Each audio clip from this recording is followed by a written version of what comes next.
හයිබුවන් අපි ආර්ථික විද්‍යාවේදී අවසානයේ කතා කරේ හිඟකම තේරීම කැපකිරීම සහ ආවස්තික පිරිවැය.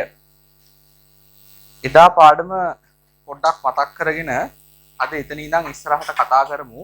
අපි දැන් ඉන්නේ ආර්ථික විද්‍යාවේ මූලික සංකල්පවල අවසාන හරියේ. එතකොට අපි එදා අවසානයේ කතා කළේ එදා වීඩියෝ එකෙන් අපි කලිනුත් ඉගෙන ගත්ත විදිහට මිනිස්සුන්ට තියෙන උවමනා මේ උවමනා අසීමිතයි. අපිට සීමාවක් කියන්න බෑ. උවමනා ව්‍යාපාරිකයෝ තමයි නිර්මාණය කරන්නේ. ඊළඟට උවමනා සපුර ගන්න භාණ්ඩ ඕනේ. උවමනා කියන්නේ භාණ්ඩ වලට. උවමනා සපුර ගන්න භාණ්ඩ ඕනේ. භාණ්ඩ හදන්න ඕනේ සම්පත්. ඒ කියන්නේ නිෂ්පාදන සාධක. මේ නිෂ්පාදන සාධක ටික සීමිතයි. හරි.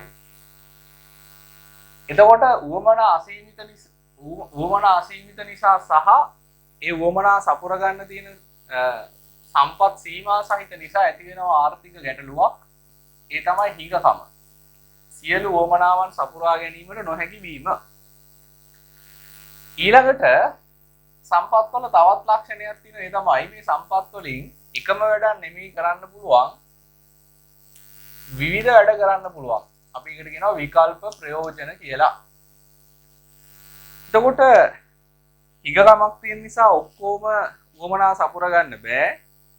ඒ වගේම සම්පත් වල විකල්ප ප්‍රයෝජන තියෙන නිසා එකම ප්‍රයෝජනයක් වෙනුවෙන් නෙමෙයි ප්‍රයෝජන කීපයක් වෙනුවෙන් යොදා ගන්න පුළුවන්. මේ තුනම එකතු වුනහම සම්පත් සීමිතයි උවමනා අසීමිතයි සහ සම්පත් වල විකල්ප ප්‍රයෝජන කියන තුනම එකතු වුනහම ඇති වෙනවා තේරීම. මොකද හිඟකමක් තිබූ පමණින් තේරීමක් කරන්න වෙන්නේ නැහැ. හිඟ වුණත් සම්පත් වල විකල්ප ප්‍රයෝජන නැතුව එක ප්‍රයෝජනයක් නම් තියෙන්නේ. ඒතොර තෝරගන්න දෙයක් නැහැ. මේ ප්‍රයෝජනෙට සම්පත් යොදවනවා ඇරෙන්න.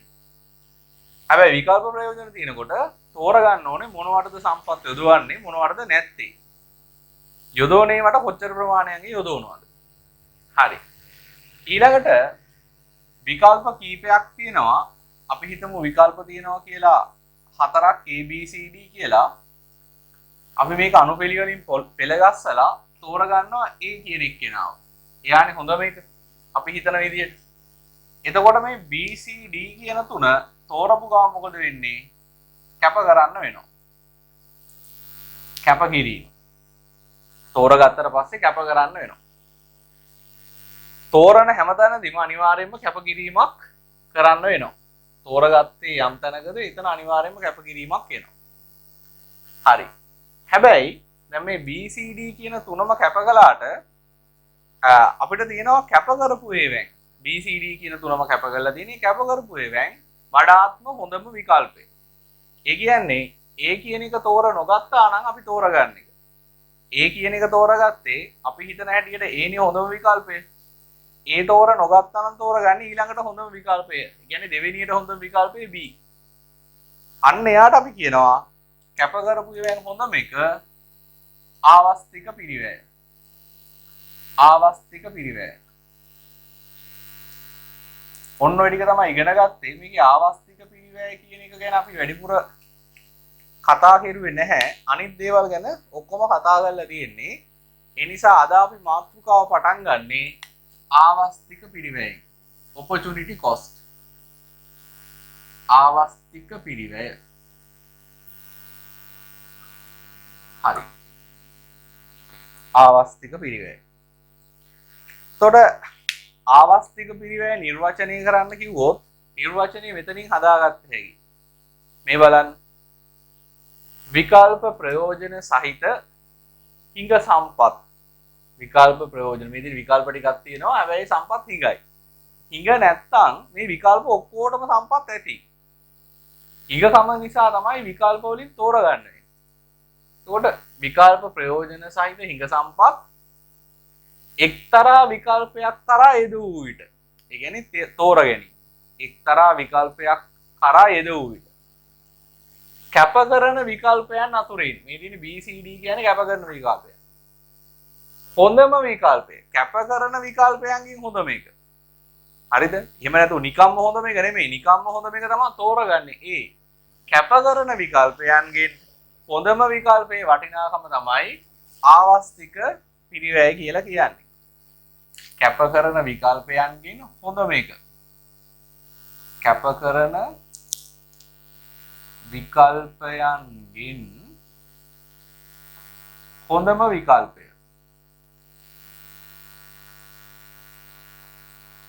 හරි. ඕක තමයි ආවස්තික පිරිවැය කියන්නේ. එතකොට මේ බලන්න.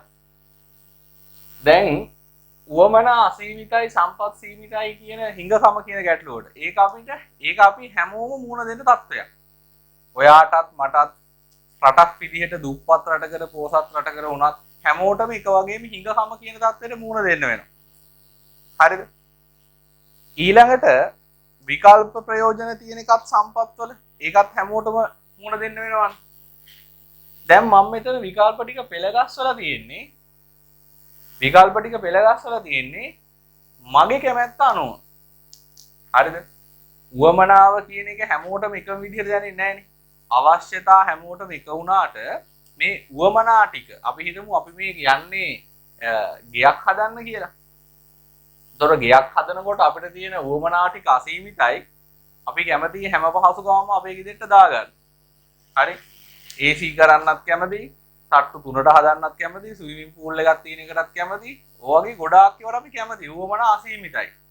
හැබැයි හම්බෙන අපිට හදන්න පුළුවන් ප්‍රමාණය සම්පත් සීමා සහිතයි. ඊළඟට අපිට සිද්ධ වෙනවා මේ තියෙන විකල්ප ටික එහෙම නැත්නම් මේ වොමනා ටික පෙළගස්ව ගන්න. ඒකෙන් අපිට වැඩිපුර වොමනා ටික අපි ගෙදෙට්ට ඇතුල් කරගන්නවා. අපිට වොමනා වුණත් එච්චර ලොකුවට ඕනේ නැති ඒවා අපි අයින් කරලා දානවා. ඒක නිහිකකම නිසා කරන්න වෙන්නේ. එතකොට මේ විකල්ප පෙළගස්සන වොමනා පෙළගස්වන විදිහ එක්කිනෙකා මත වෙනස් වෙනවා. ඒතර මම කැමති වෙන්න පුළුවන් ගෙදෙට්ට මුලින්ම ස්විමින් pool එකක් තියෙනවා. ඔයා කැමති වෙන්න පුළුවන් තට්ටු 3ක් තියෙනවා. ඔයාලට ස්විමින් pool එකක් එච්චර ලොකුවට ඕන වෙන්නේ නැති වෙන්න පුළුවන්. එතකොට මේ උවමනා ටික පෙළගස්වන්නේ එක එක්කෙනා එක එක විදිහට. Tamanගේ උවමනා එපාකම් නැත්නම් Tamanගේ කැමැත්ත අනුව. හරිද? ඒකට අපි කියනවා ඒ වගේ වට පුද්ගලයා මත වෙනස් වෙනවා නම් පුද්ගලානුබද්ධයි කියලා. දැන් මෙන්න මේවා මේ විකල්ප ටික පෙළගස්සලා තියෙන විදිහ මේ ඕඩර් එක. දැන් මේකේ නම් ABCD තමයි ඕඩර් එක.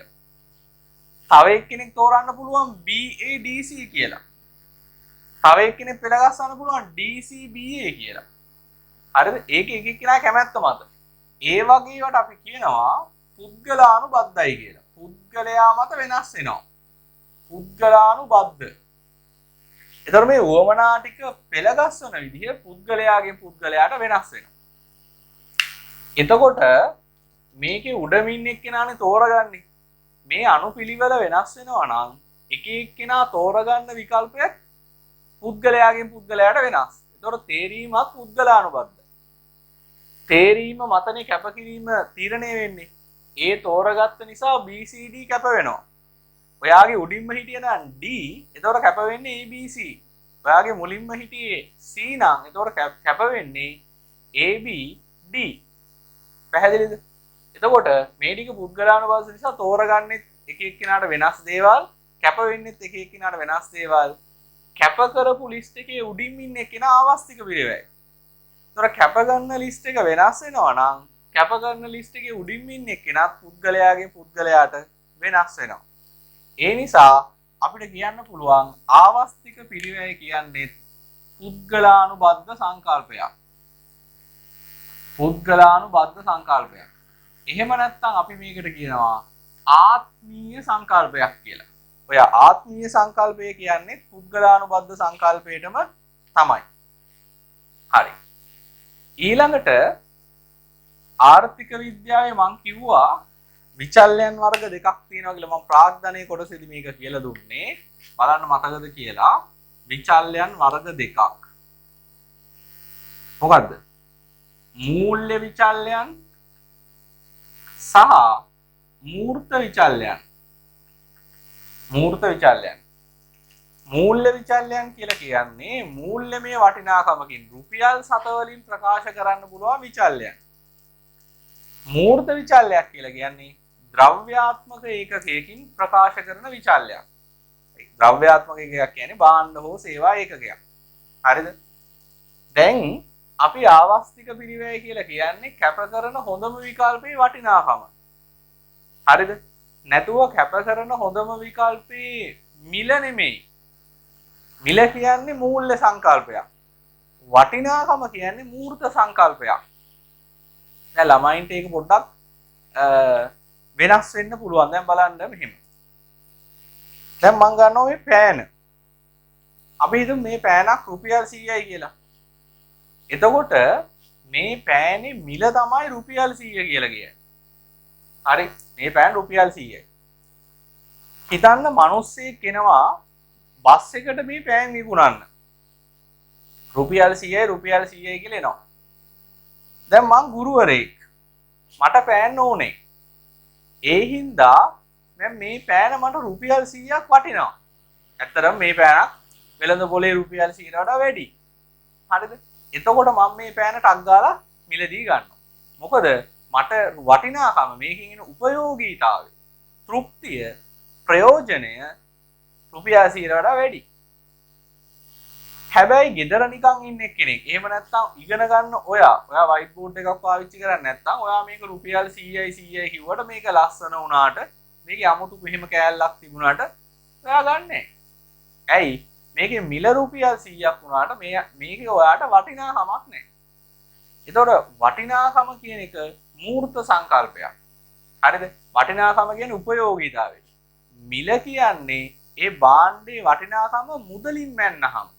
භාණ්ඩේ වටිනාකම කියන එක මූර්ත එකක්. වටිනාකම මුදලින් මැන්නහම තමයි ඒකට මිල කියන්නේ. සාමාන්‍යයෙන් භාණ්ඩවල මිල ඒකේ වටිනාකමට සමානයි. ගොඩක් වෙලාවට ඒකට හේතුව තමයි එහෙම වුණ නැත්නම් මිනිස්සු භාණ්ඩ ගන්නෑ. දැන් මං උනත් මේ පෑන ගන්නෙ නෑ. මේක රුපියල් 100ක් වටිනවා කියලා මට හිතෙන්නේ නැත්තම්. හරිද? ඒක ආසන්න වශයෙන් සමානයි, ඒක වෙනම කතාවක්. නමුත් මිල කියන්නේ මූල්‍ය සංකල්පයක්, වටිනාකම කියන්නේ මූර්ත සංකල්පයක්. අපි ගන්නේ ආවස්තික පිරිවැය කියලා කැප කරන මේ විකල්පයේ තියෙන වටිනාකම. ඒ නිසා ආවස්තික පිරිවැය මූර්ත සංකල්පයක්. මූර්ත සංකල්පයක්. උදාහරණයක් බලමු අපි මේකට. ඔයා යනවා රුපියල් 500ක ටිකට් එකක් අරගෙන දැන් මේ කොවිඩ් එකෙන් ඉවරලා ජන ජීවිතයේ සාමාන්‍ය තත්ත්වයටපත් වුණාම ෆිල්ම් එකක් බලන්න. සිංහල චිත්‍රපටයක් බලන්න යනවා ෆිල්ම් හෝල් එකට රුපියල් 500ක ටිකට් එකක් අරගෙන. දැන් ඔයා ගිහිල්ලා වාඩි වෙලා ඉන්නවා චිත්‍රපටිය පටන්ගෙන ප්‍රදර්ශනය වෙනවා. ප්‍රදර්ශනය වෙනකොට ඔයාට තේරෙනවා මේකේ පෝස්ටරේ තිබ්බ තරම් එහෙම නැත්නම් මේකේ ට්‍රේලර් එකේ තිබ්බ තරම් මේ චිත්‍රපටයේ කිසිම ගතියක් නැහැ. ඔයාට මේකේ තියෙන කතාව තේරෙන්නෙත් නැහැ. හරිද? දැන් ඔයා තීරණයක් ගන්න යනවා මේ චිත්‍රපටිය දිගටම බලනවද? පැය දෙකක් චිත්‍රපටිය දිනනවා. දැන් පැය භාගයක් බැලුවා මෙලෝරහක් නැහැ. තව පැය එකමාරක් මෙතන ඉන්න ඕන චිත්‍රපටිය බලනවා. හරිද? නැත්තම් නැහිටලා ගෙදර යනවාද? දැන් ඔයාට තියෙන විකල්ප දෙක තමයි චිත්‍රපටිය බලනවා. බැලීම. අනිත් එක ගෙදර යාම. දැන් ඔයා මොකද්ද කරන්න කියලා කොහොමද තීරණය කරන්නේ? හරිද? අපි බලමු දැන් මේකෙත් තියෙනවනේ මිලක්. මේ මං කිව්ව සිද්ධියෙත් මිලක් තියෙන රුපියල් 500යි කිය. ඔයා මේ ගෙදර යනවද චිත්‍රපටිය ඉතුරු පැය එකමාරක් බලනවද කියන එක තීරණය කරන්න ඔයා මේ චිත්‍රපටිය බලන්න රුපියල් 500ක් වියදම් කළා කියන එක යොදා ගන්නවද? වාගේ තීරණය ගන්න. තොරතුරක් විදියට. මම කියන්නේ එහෙම තෝරගන්නේ නැහැ කියලා. ඒකට හේතුව තමයි ඔයා මේ තීරණේ මොකක් ගත්තත් චිත්‍රපටියේ තව පැය එකමාරක් බැලුවත් ගෙදර ගියත් ඔයාට ඒ රුපියල් 500 ආයි හම්බෙන්නේ නැහැ. පැහැදිලිද කියන එක? රුපියල් 500 ආයි හම්බෙන්නේ නැහැ. රුපියල් 500 හම්බෙන්නේ නැහැ කියලා කියන්නේ ඔයා මේක රුපියල් 500ක් දුන්න නිසා දිගටම බැලුවා කියලා ඔයාට අමතරව මුකුත් හම්බෙන්නේ නැහැ. ඔයා සංසන්දනය කරන්න ඕනේ. ඔයා චිත්‍රපටිය බැලුවොත් ඔයාට තව පැය එකමාරක රස වින්දනයක් හම්බෙනවා. ඔයා බලන්න ඕනේ කොච්චරද මේකේ රස වින්දනය. ගෙදර ගියොත් ඔයාට ඔයාගේ කාලය ප්‍රයෝජනවත් වැඩකට යොදවන්න පුළුවන්. ඔයා මෙන්න මේ දෙකයි සංසන්දනය කරන්නේ. චිත්‍රපටිය ඔයා හිතනවා නම් මට ගෙදර ගිහිල්ලා කරන්න වැඩකුත් නැහැ. මොකෝ ඒ හින්දා ඉතුරු පැය එකමාරක් මේක බලලා යනවා. ඒ කියන්නේ රස වින්දනය අඩු වුණත් චිත්‍රපටියෙන් ලැබෙන රස වින්දනය ගෙදර ගිහිල්ලා ප්‍රයෝජනවත් වැඩකට යොදවලා ගන්න උපයෝගීතාවයට වඩා වැඩි. මොකද වැඩක් නැහැ නේ කරන්නේ. ඔයාට ගෙදර වැඩ ගොඩක් තියෙනවා නම් ඔයා රුපියල් 500 ගැන බල බල ඉන්නේ මේකේ රස වින්දනයක් නැහැ. මීට වඩා හොඳයි මං ගෙදර ගිහිල්ලා මගේ වැඩක් කරගන්නවා කියලා නැගිටලා යනවා. එතකොට මේ දෙකම රස වින්දනය සහ ප්‍රයෝජනවත් වැඩකට යෙදීමෙන් ඔයා ලබන උපයෝගීතාවය කියන දෙකම මූර්ත දේවල් දෙකක්. මූල්‍ය දේවල් නෙමෙයි. අර රුපියල් 500 කියන එක ඔයා සලකන්නේ නැහැ. හේතුව මොන තීරණය ගත්තත් මේ 500 ආයෙවට හම්බෙන්නේ නැති නිසා. හරි. ඊළඟට අපි ආවස්තික පිරිවැය කියලා මේ ගන්නකොට තීරණය ගන්න පාර්ශවය. ඒකට අපි කියනවා අදාළ පාර්ශවය කියලා. හරිද? දැන් භාණ්ඩයක් මිලදී ගන්නවා නම් අදාළ පාර්ශවය වෙන්නේ භාණ්ඩය මිලදී ගන්න ගැනුම්කරුවා. භාණ්ඩයක් නිෂ්පාදනය කරනවා නම් අදාළ පාර්ශවය වෙන්නේ භාණ්ඩය නිෂ්පාදනය කරන නිෂ්පාදකයා. මේ අදාළ පාර්ශවයට තියෙන පිරිවැය වගේම එයාලගෙන් පරිබාහිර වෙනත් පාර්ශව. ඒකට කියනවා බාහිර පාර්ශව කියලා. මේ බාහිර පාර්ශව වලට තියෙන පිරිවැය ගැන සැලකිල්ලට ලක් කරන්න ඕනේ. පැහැදිලිද? හරි. ඕක තමයි ආවස්තික පිරිවැය කතාව. අපි තව ටිකක් බලමු මේකේ මේ විස්තරාත්මක උදාහරණකින් එහෙම තව කරුණු ටිකක් මේකේ කතා කරන්න තියෙනවා. බලන්න 41 වෙනි පිටුවේ දැන් අපි ඉන්නේ ආවස්තික පිරිවැය. විකල්ප ප්‍රයෝජන සහිත හිඟ සම්පත් වලින් එක්තරා විකල්ප අවස්ථාවක් තෝරා ගැනීමේදී අත්හැරෙන හොඳම විකල්ප අවස්ථාවේ වටිනාකම. හයිලයිට් කරන්න අත්හැරෙන හොඳම විකල්ප අවස්ථාවේ වටිනාකම කියන කොටස. ආවස්තික පිරිවැය නම් වේ. ආවස්තික පිරිවැය ආත්මීය සංකල්පයකි. ආත්මීය සංකල්පය කියන එක හයිලයිට් කරන්න. යම් අවස්ථාවක විකල්ප තෝරා ගන්නා ආකාරය පුද්ගලයා මත තීරණය වේ. එම නිසා කැප කරන හොඳම විකල්පයද පුද්ගලයා මත තීරණය වේ. ආවස්තික පිරිවැය මූර්ත සංකල්පයකි. මූර්ත සංකල්පය කියන එක හයිලයිට් කරන්න. එනම් ආවස්තික පිරිවැය ද්‍රව්‍ය ඒකක මගින් ප්‍රකාශ කරයි. උදාහරණයක් මම කියපු එක දීලා තියෙනවා. ආවස්තික පිරිවැය ගණනය කිරීමේදී අදාළ ක්‍රියාවට සම්බන්ධ පාර්ශවයට දැරීමට සිදුවන පිරිවැය මෙන්ම බාහිර පාර්ශවයන්ට දැරීමට සිදුවන පිරිවැයද සැලකිල්ලට ගත යුතුය. හයිලයිට් කරන්න බාහිර පාර්ශවයන්ට දැරීමට සිදුවන පිරිවැයද සැලකිල්ලට ගත යුතුය. දැන් අපි මේක ප්‍රායෝගික උදාහරණයකින් බලමු. උදාහරණය ඔබ සහ ඔබේ මිතුරා නිවාඩු දිනයක් ගත කිරීමට කැමති ආකාරය අනුපිළිවෙලින් දැක්කේ. ඔබේ මිතුරා කැමති නිවාඩු දවසේ මුලින්ම පාඩම් කරන්න ටිකක්. පාඩම් කරන්නේ නැත්නම් එයා කැමති විවේක ගන්න. ඔය තියෙන්නේ එයාගේ විකල්පවල අනුපිළිවෙල. තුන්වෙනි එක එයා කැමති වේදිකා නාට්‍යයක් බලන්න. හතරවෙනි එක කැමති මවට උදව් කරන්න. දැන් මන් දන්නේ ඔබේ අනුපිළිවෙල මොකක්ද කියලා. ඔයත් මොකක් හරි අනුපිළිවෙලකට නිවාඩු දවසක් ගත කරන්න කැමති ආකාරය ලියන්න. ඒතකොට අංක 1 විදිහට ලියන්න ඕනවා නිවාඩු දවසේ වැඩියෙන්ම කරන්න කැමති දේ. දෙවෙනියට ලියන්න ඕනේ දෙවෙනියට වැඩියෙන්ම කරන්න කැමති දේ. තුන්වෙනියට ලියන්න ඕනේ ඊළඟට වැඩියෙන්ම කරන්න කැමති දේ. හතරවෙනියට ලියන්න ඕනේ ඊළඟට වැඩියෙන්ම කැමති දේ. ඒ වගේ ටක් ගාලා ලියන්න. මම දෙන්නම් තප්පර ටිකක් විතර.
හරි දැන් ලියලා ඇතිනේ.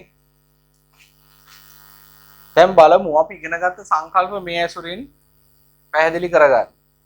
තෝරා ගැනීම. දැන් ඔයා අනුපිළිවෙලට ලියලා තියෙන්නේ. එතකොට ඔබේ මිතුරා නම් තෝරාගන්නේ හොඳම විකල්පය කියන අංක 1ට තියෙන විකල්පය පාඩම් කිරීම. ඔබේ මිතුරා කියන එකේ ලියන්න ඕනේ තෝරා ගැනීම කියලා තිත්වේලියක් තියෙනවනේ කොටුවේ. ඒකේ ලියන්න පාඩම් කිරීම කියන එක. පාඩම් කිරීම කියන එක ලියන්න. දැන් ඔයාගේ තෝරා ගැනීමේ ඔයා අංක 1ට ලියපු විකල්පය ලියන්න. ඔයා අංක 1 කියලා විකල්පයක් ලිව්වනේ නිවාඩු දවසක් ගත කරන්න වැඩිපුරම කැමති ක්‍රමය. අන්න ඒක තමයි ඔයාගේ තෝරා ගැනීම වෙන්න ඕනේ.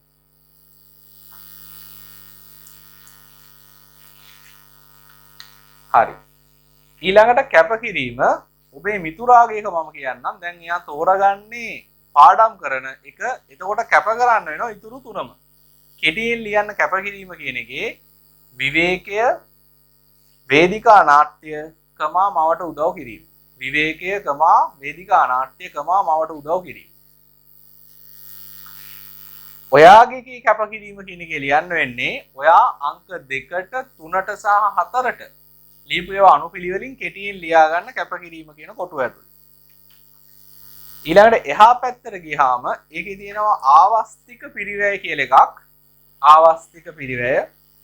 ඔබේ මිතුරාගේ ආවස්තික පිරිවැය කියන්නේ කැප කරන ඒවා හොඳම එක.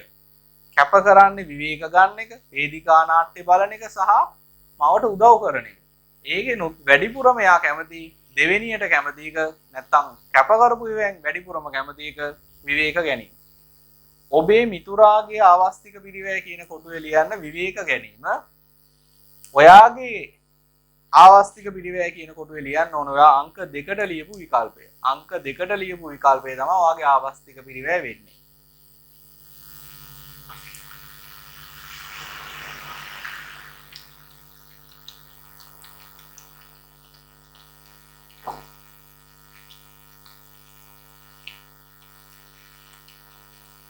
හරි.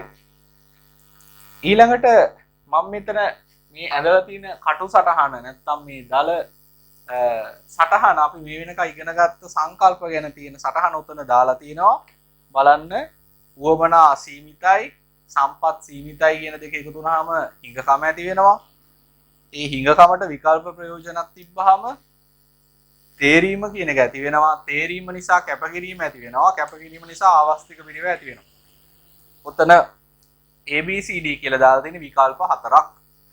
දැන් යටින් ලියන්න මෙහෙම ඔය සටහන විස්තර කරමු අපි. ලියන්න.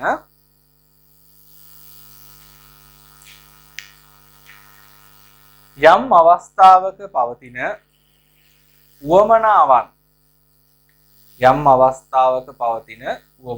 42 වෙනි පිටුවේ රූප සරහනට යටින් තියෙනවනේ පැහැදිලි කිරීමක් ලියන්න ඉඩක් අන්න ඊඩේ ලියන්න. යම් අවස්ථාවක පවතින උවමනාවන් අසීමිත වේ.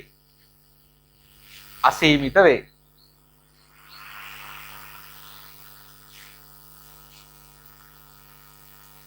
හරි ඒකටම ලියන්න එම උවමනාවන් සපුරා ගැනීම සඳහා අවශ්‍ය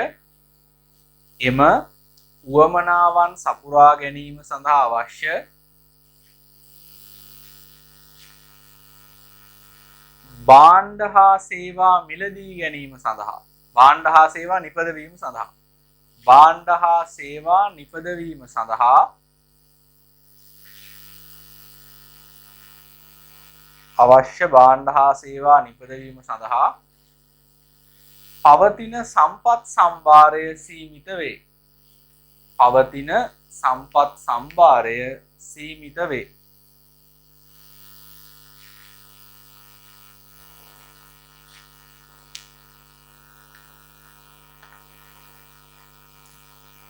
උවමනා අසීමිත වීමත් තාම එකටමයි ලියන්නේ. උවමනා අසීමිත වීමත්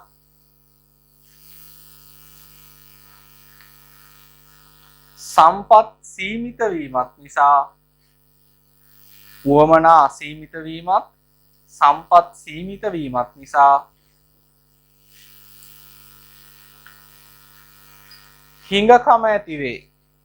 හිඟකම ඇති වේ. හිඟකම ඇති වේ. හිඟකම ඇති වේ. හරි. දැන් අලුත් ඡේදයකින් මෙහෙම ලියන්න ඕනේ. ලියන්න.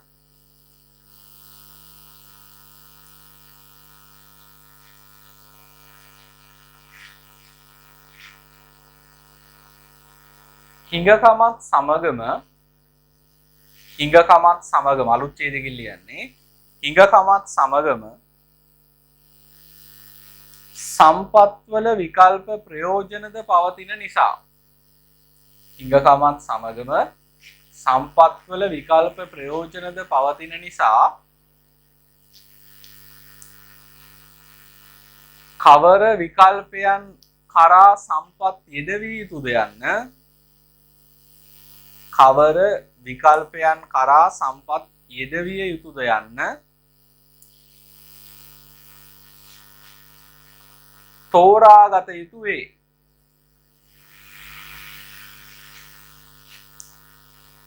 තෝරාගත යුතු වේ.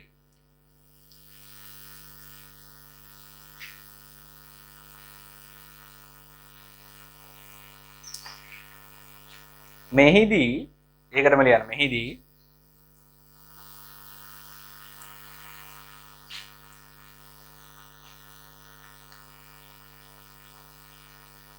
පවතින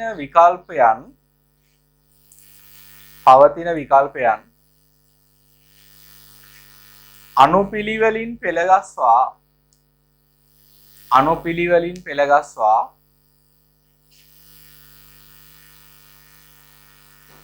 එහි ඉහළින්ම පිහිටි විකල්පය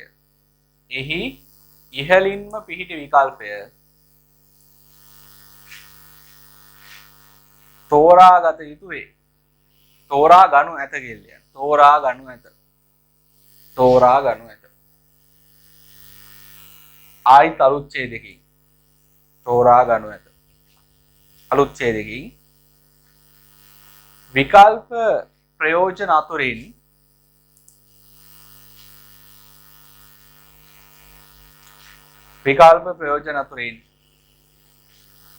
නිශ්චිත විකල්පයක් තෝරාගත් විට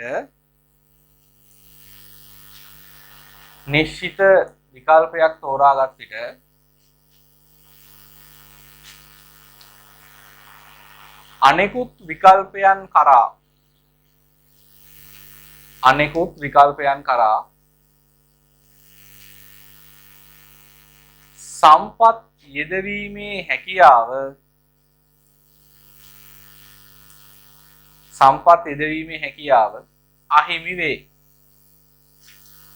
සම්පත් යෙදවීමේ හැකියාව අහිමි වේ.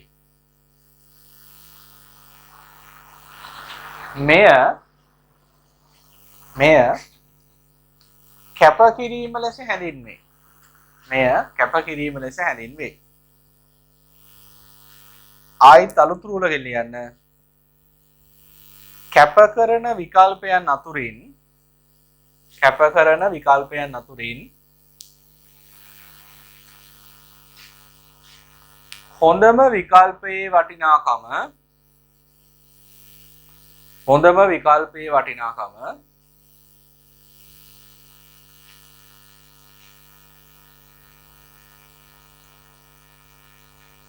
කැපකරන විකල්පයන් අතුරින් හොඳම විකල්පයේ වටිනාකම ආවස්තික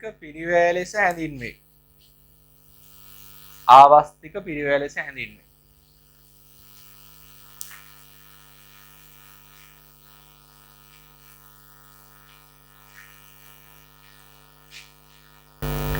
හරි.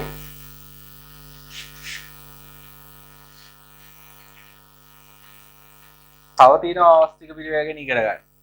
බලන්න. ආවස්තික පිරිවැය අගය ළමයි කවදාවත් ඍණ අගයක් ගන්නෙ නැහැ. දැන් ඍණ අගයක් ගන්න නැත්තේ ආවස්තික පිරිවැය කියන්නේ කැපකරන එකකින් හොඳම එකනේ. එතකොට ආවස්තික පිරිවැය ඍණ වෙන්න නම් කැපකිරීමක් නැති වෙන්න ඕනේ. කැපකිරීමක් නැති වෙලත් බෑ. එකකට සම්පත් යෙදුවාම තව එකකට සම්පත් යොදවන්න පුළුවන් වෙනවනේ. එහෙම එකක් වෙන්නේ නැහැනේ. ඒ නිසා ආවස්තික පිරිවැය කොයි වෙලේවත් ඍණාගයක් ගන්නෙ නැහැ. හැම වෙලේම ආවස්තික පිරිවැයක් තියෙනවා. එහෙනම් ආවස්තික පිරිවැය අගය මොන අගයක්ද ගන්නෙ? අපිට හිතෙනවා ධනාගයක් ගන්න. ඒ කියන්නේ හැම වෙලේම කැපකිරීමක් තියෙනවා. නමුත් ඊටාම සුළු අවස්ථා කිහිපයක් තියෙනවා ආවස්තික පිරිවැය ශූන්‍ය වෙන. ශූන්‍ය කියන්නේ ධනත් නැහැ ඍණත් නැහැ. හරිද? එතකොට ශූන්‍ය වෙන්නේ කොහොමද? හිතන්න මෙතන කැපකිරීමක් නැත්තම් හරිද කැපකිරීම බිඳුවයි නේ. කියන්නේ එක විකල්පයකට සම්පත් දෙවුවහම තව මුකුත් කැප වෙන්නේ නැත්තම් අන්න එතකොට මේ කැපකිරීම කියන එකට එන්නේ නැහැ. දැන් මේ කියන කැපකිරීම තුනක් තියෙනවානේ. කැපකිරීමක් එන්නේ නැහැ. එකකට සම්පත් දෙවුවහම තව මුකුත් කැප කරන්න වෙන්නේ නැත්තම් මෙතෙන් මුකුත් එන්නේ නැහැ. දැන් කැපකිරීමෙන්නේ හොඳ මේක ආවස්තික පිරිවැය කියන්නේ. ඒක කැපකිරීමක් නැති දන ආවස්තික පිරිවැයකුත් නැහැ. ඒතර ආවස්තික පිරිවැය ශූන්‍ය වෙන්නේ ඇයි? කැපකිරීමක් නැති නිසා. කැපකිරීමක් නැහැ. ඒ වගේ අවස්ථා තුනයි තියෙන්නේ. අනිත් හැම අවස්ථාවකදීම ආවස්තික පිරිවැයක් තියෙනවා. එකක් නොමිල භාණ්ඩ. මතකද මෙයාව? භාණ්ඩවලදී ඉගෙන ගත්තා. නොමිල භාණ්ඩ නොමිල භාණ්ඩ වලට තව නමක් කිව්වා ආර්ථික නොවන භාණ්ඩ.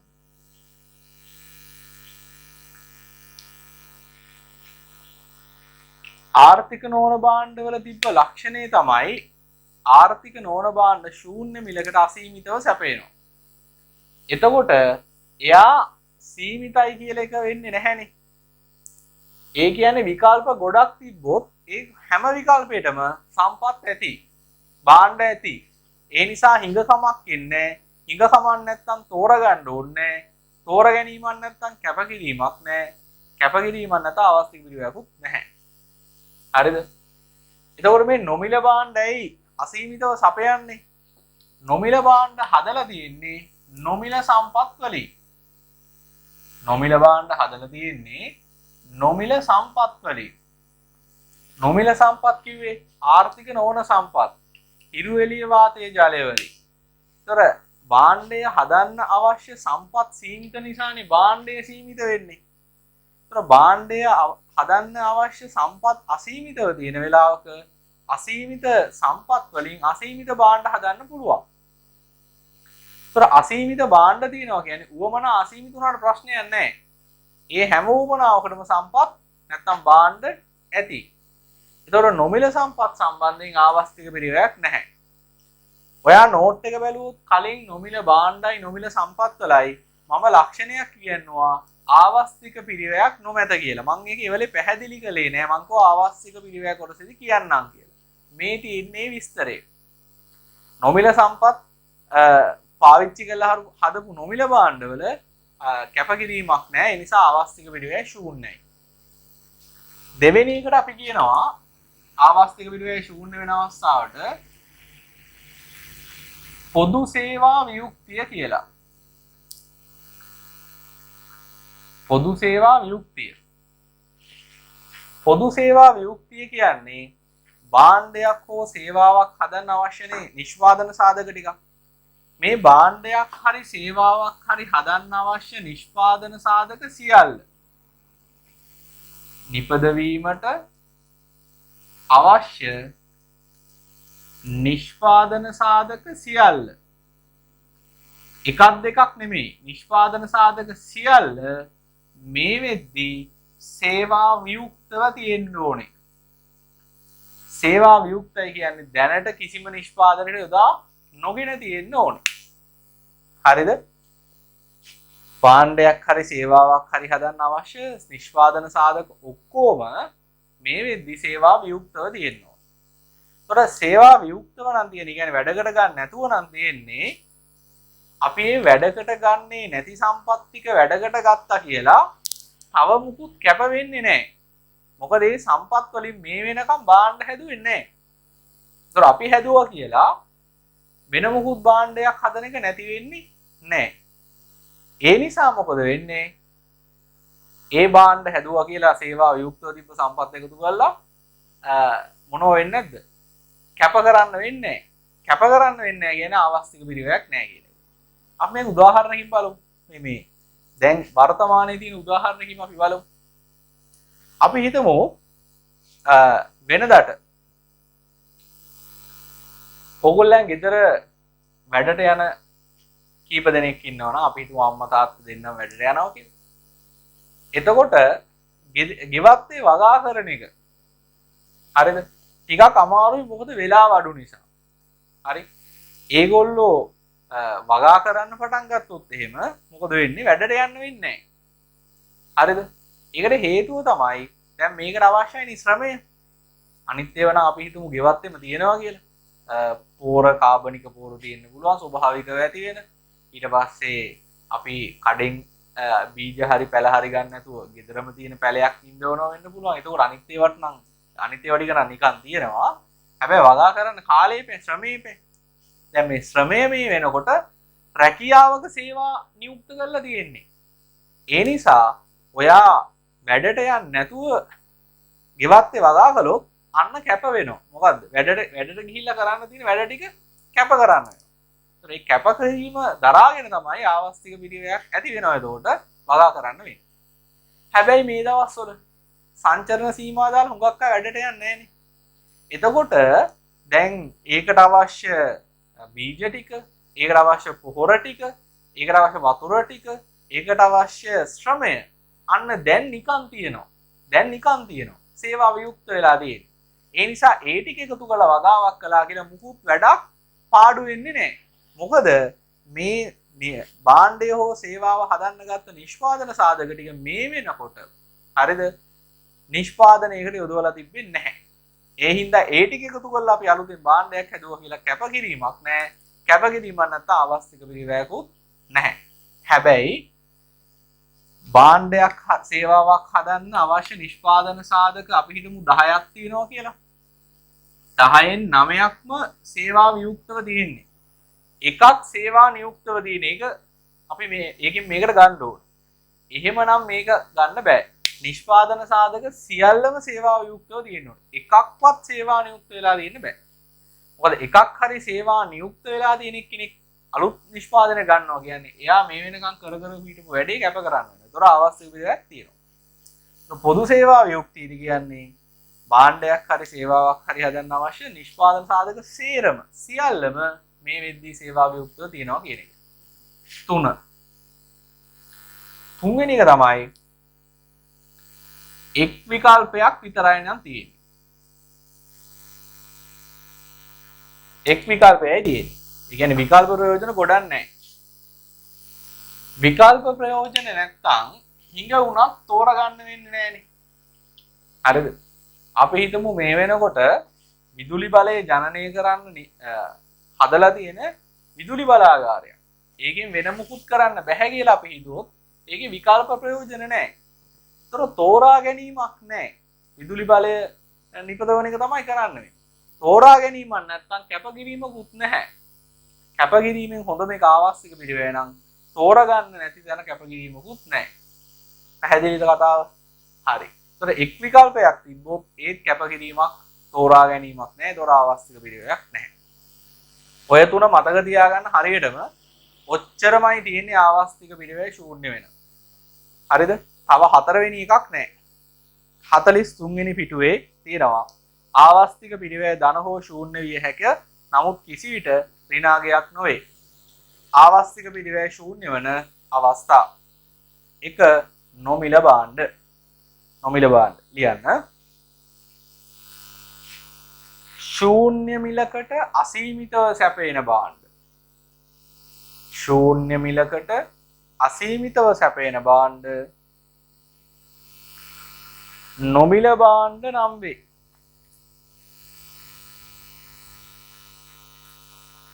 නොමිල භාණ්ඩ නම් වේ.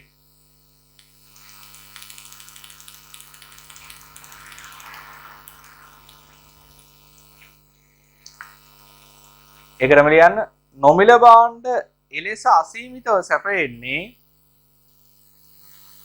නොමිල භාණ්ඩ එලෙස අසීමිතව සැපයෙන්නේ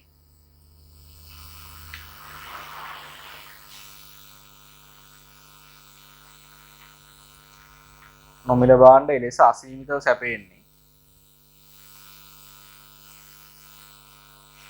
ඒවා නොමිල සම්පත් යොදා නිපදවා ඇති බැවිනි. ඒවා නොමිල සම්පත් යොදා නිපදවා ඇති බැවිනි.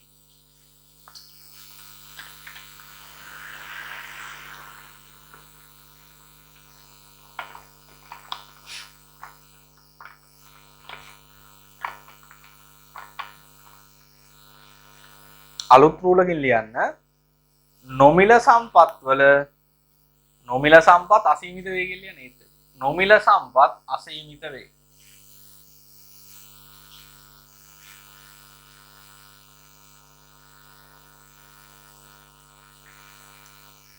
එම නිසා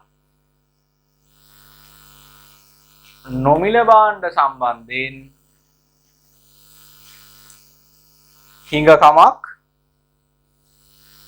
හිඟකමක්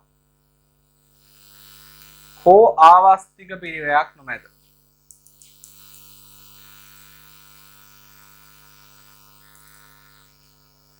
හිඟකමක් හෝ ආවස්තික පිරිවැයක් නොමැත.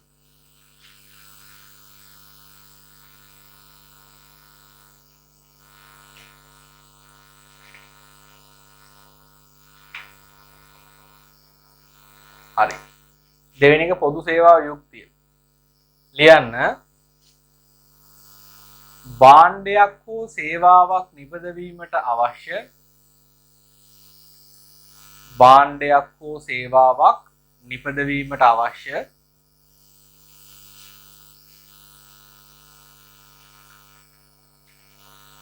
සියලුම නිෂ්පාදන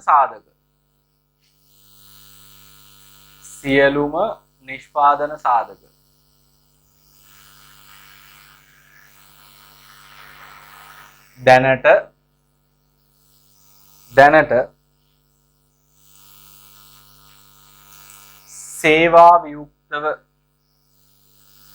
දැනට සේවා වියුක්තව වරහන් ඇතුළේ ලියන්න නිෂ්පාදනයකට යොදා නොගෙන කියලා. සේවා වියුක්තව වරහන් ඇතුළේ ලියන්න නිෂ්පාදනයකට යොදා නොගෙන. වරහන වහලා පැවතීම මින් අදහස් වේ.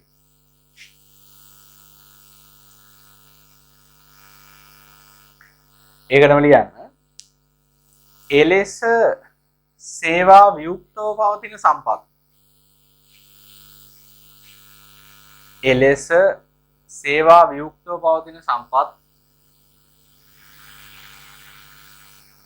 නිෂ්පාදනයකට යොදා ගැනීමෙන්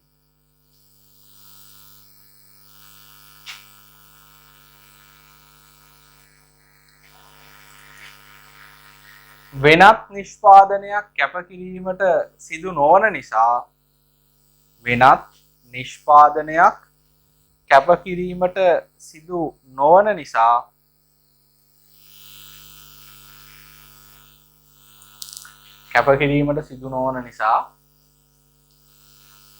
ආවස්තික පිරිවැය ශූන්‍ය වේ.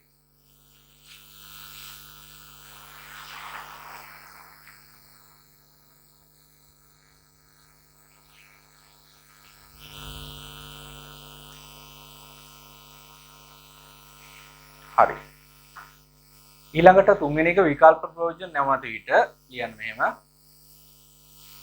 කිසියම් භාණ්ඩයක හෝ සේවාවක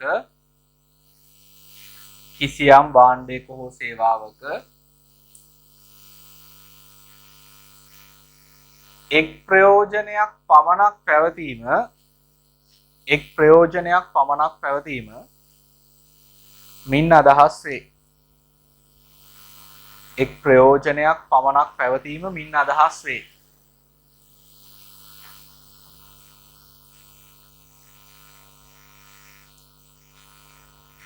ඒකටම කියන්නේ එලෙස එලෙස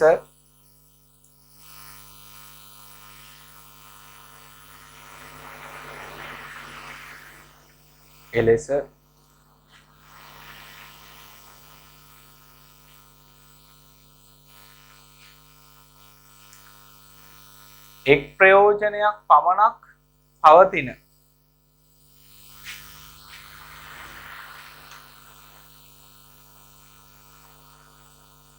අවස්ථාවක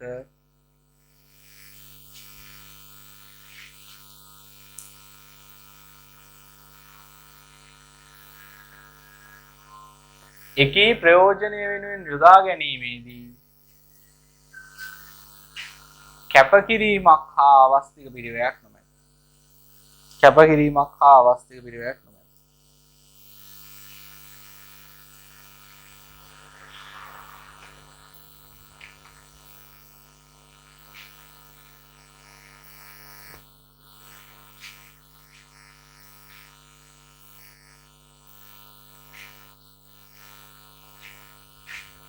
හරි. එතකොට 43 වෙනි පිටුවේ තියෙනවා ඔයාගේ අවබෝධය පරීක්ෂා කරන ප්‍රශ්න කීපයක්. මේකේ MCQ වල 18 ඉඳන් 25 වෙනකම් කරන්න. ඊළඟ වීඩියෝ එක පටන් ගන්නකොට මේ ප්‍රශ්න වලට උත්තර මම කියනවා. හරිද? හරි. දැන් ඔතනින් අපේ පාඩමේ ප්‍රධාන එක කොටසක් අවසන් වෙනවා. අපේ පාඩමේ ප්‍රධානමතම තිබ්බනේ ආර්ථික විද්‍යාව කියන්නේ මොකක්ද කියලා. හරිද? ආර්ථික විද්‍යාව පිළිබඳ මූලික දේවල් ටික තිබ්බා. ඊළඟට මූලිකාර්ථික සංකල්ප තමයි දෙවෙනි කොටස. ඔයා දෙවෙනි පිටුවට පොඩ්ඩක් එන්න. ඒකේ තිබ්බනේ අපේ පාඩමේ සැකැස්ම ටිකක්. අපි එතෙන්දී කතා කළානේ අවශ්‍යතා උවමනා ගැන, සම්පත් ගැන, නිෂ්පාදන සාධක ගැන. ඊළඟට භාණ්ඩ කියන්නේ මොනවද? හිගකම, තේරීම, කැපකිරීම, ආවස්තික පිරිවැය. ඔය සියලුම සංකල්ප දැන් අපි කතා කරලා ඉවරයි. පාඩමේ ප්‍රධාන කොටස් 4යිනේ. ඒ 4න් දෙකක් දැන් අවසන්. ටියුට් එකේ හරි මැදට ඇවිල්ලා තියෙන්නේ. ඊළඟට අලුත් කොටසක් අපි කතා කරන්න යන්නේ නිෂ්පාදන හැකියා වක්‍රය. හරිද? දැන් මේ කොටස ඔයාලට කලින් කොහෙවත් හම්බෙලා නැහැ ඔය. දැන් කතා කරපු සංකල්ප වල නම් හරි සාමාන්‍ය භාවිතයේදී තියෙනවනේ. නමුත් මේක එහෙම එකක් නෙමෙයි. මේක මේ පළවෙනි පාඩමේ තියෙන වැදගත්ම කොටස කිව්වොත් ගැටලුවක් නැහැ. අනිවාර්යෙන්ම මේ කොටසෙන් වැඩි ලකුණු ගානක ප්‍රශ්නයක් යොමු වෙනවමයි. MCQ වලටත් රචනා ප්‍රශ්න පත්‍රයේ පේපර්ස් කරනකොට අපිට තේරෙයි ඒක. පේපර්ස් ටිකත් ඕක ඇතුළත් කරලා තියෙනවනේ අපි. නිෂ්පාදන හැකියා වක්‍රය.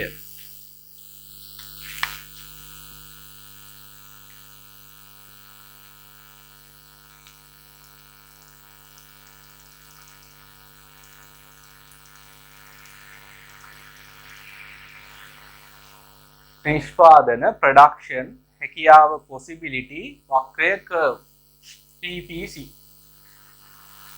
PPC කියලා තමයි මේකට කියන්නේ. හරිද? දැන් ටියුට් එක වහන්න. මොකද ටියුට් එකේ තියෙනවට අපි ටිකක් පස්සේ එන්නේ. බලමු මොකද්ද මේක කියලා. නිෂ්පාදන හැකියා වක්‍රය. දැන් වක්‍ර කලින් ඇදලා ඇතිනේ. වක්‍ර කියන්නේ ප්‍රස්ථාරයක් කියන එක. හරිද? එතකොට ප්‍රස්ථාරයක අක්ෂ දෙකක් තියෙනවා. මේ අක්ෂ දෙකෙන් මොන හරි දෙකක් පෙන්නනවා. දැන් මේ වක්‍රයෙන් පෙන්නන්නේ මොකද්ද? නිෂ්පාදන හැකියාව. නිෂ්පාදන හැකියාව වක්‍රය කියන්නේ ඒක. ඒක වක්‍රයක්. මොකද්ද ඒකෙන් නිරූපණය කරන්නේ? නිෂ්පාදන හැකියාව. හරිද? නිෂ්පාදන හැකියාව. එහෙනම් ප්‍රශ්නයක් එනවනේ නිෂ්පාදන හැකියාව කියන්නේ මොකක්ද කියලා? නිෂ්පාදන හැකියාව යනු කිම? මේක දන්නේ නැතුව වක්‍රය තේරුම් ගන්න බෑ. නිෂ්පාදන හැකියාව. production possibility. හරිද?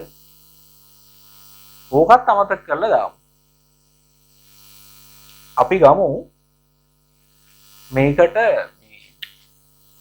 වතුර ටැංකියක් වා හිතන්න මේක වතුර ටැංකියක් කියලා. හරි. මේකේ මෙහෙම තියෙනවා මේක පොළොවට සම්බන්ධ කරලා. මේකේ මෙන්න මෙතෙන්ට වෙනකම් වතුර දාන්න පුළුවන්. හරිද? මේකේ උපරිමයටම වතුර දාන්න පුළුවන් ලීටර් 100ක්. පොඩි කාලේ ගණන් ඉගෙන ගත්තා නම් මේකට අපි කියනවා ධාරිතාවය කියලා.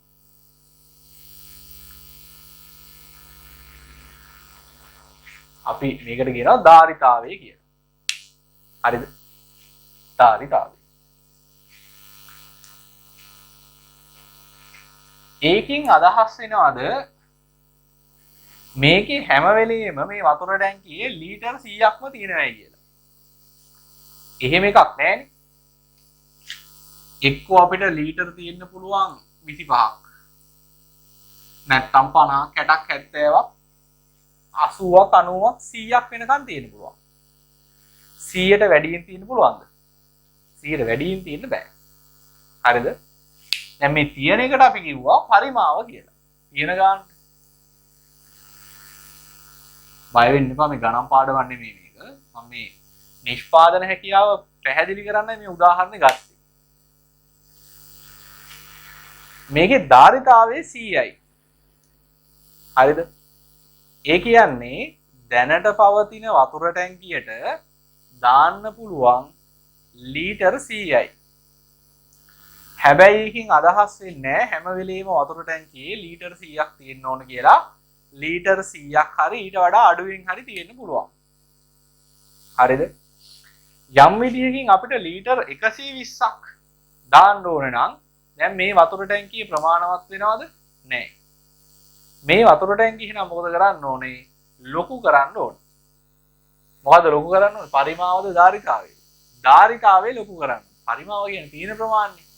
තියෙන ප්‍රමාණය දැන් 25ක් නම් තියෙන්නේ. කියන්නේ ධාරිතා මට්ටම වෙනකම් පරිමාව කියන එක වැඩි කරන්න පුළුවන්. දැනට තියෙන වතුර ප්‍රමාණය වැඩි කරත හැකියි.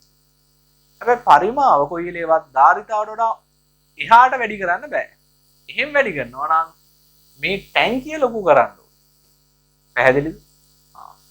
දැන් ලීටර් 25ක් දානකොට ටැංකිය පොඩි කරන්න ඕනද? එහෙම එකක් නැහැ. ලොකු ටැංකියකට ලීටර් 100 ටැංකියට 25ක් දාන්න පුළුවන්.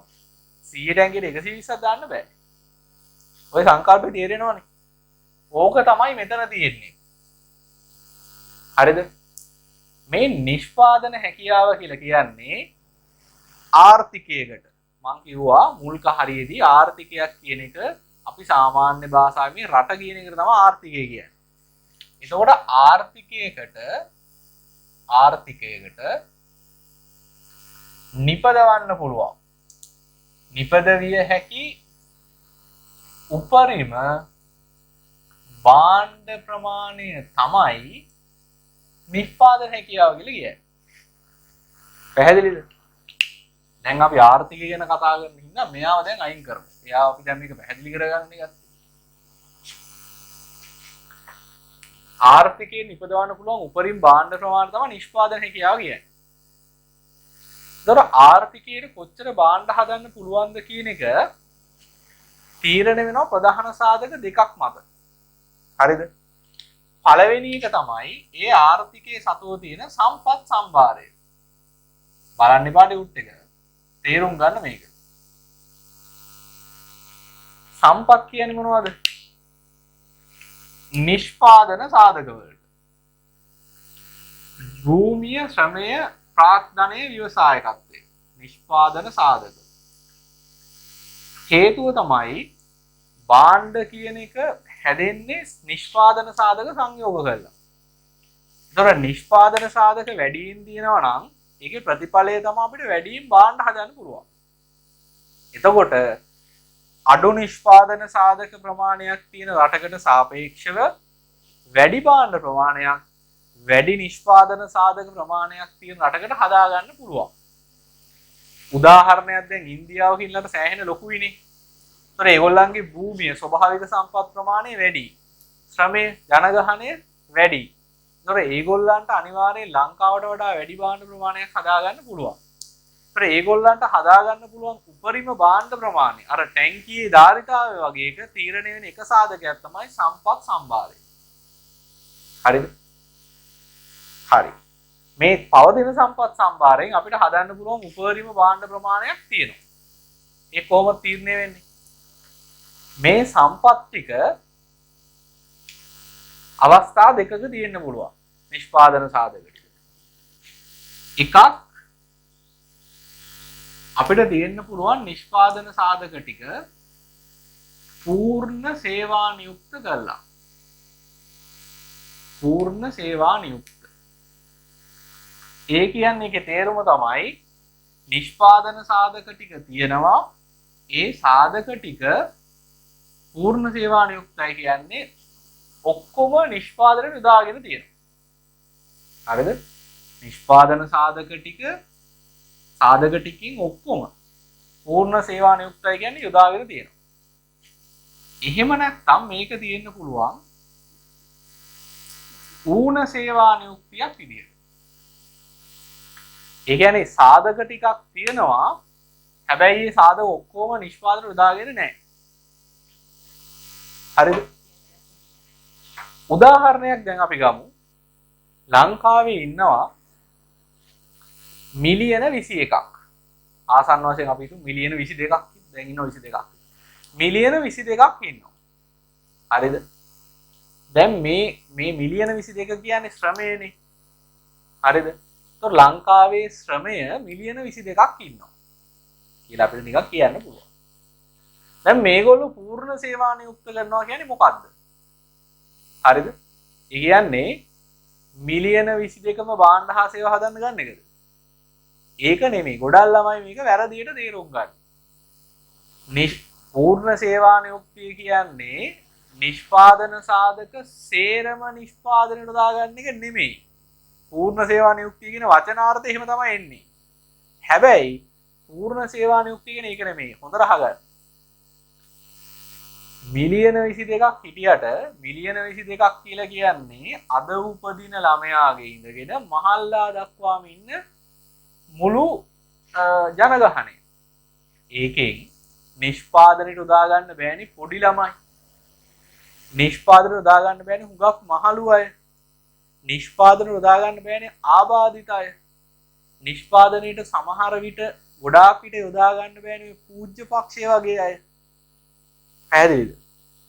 සමහර පූජ්‍ය පක්ෂයේ ඒගොල්ලෝ කැමැත්තෙන් යොදා ගන්නවා. එහෙම නැත්නම් ඒගොල්ලෝ සමහර අය නිෂ්පාදනය දෙන්නේ නැහැ. තව සමහර කොට්ටාසයක් ඉන්නවා.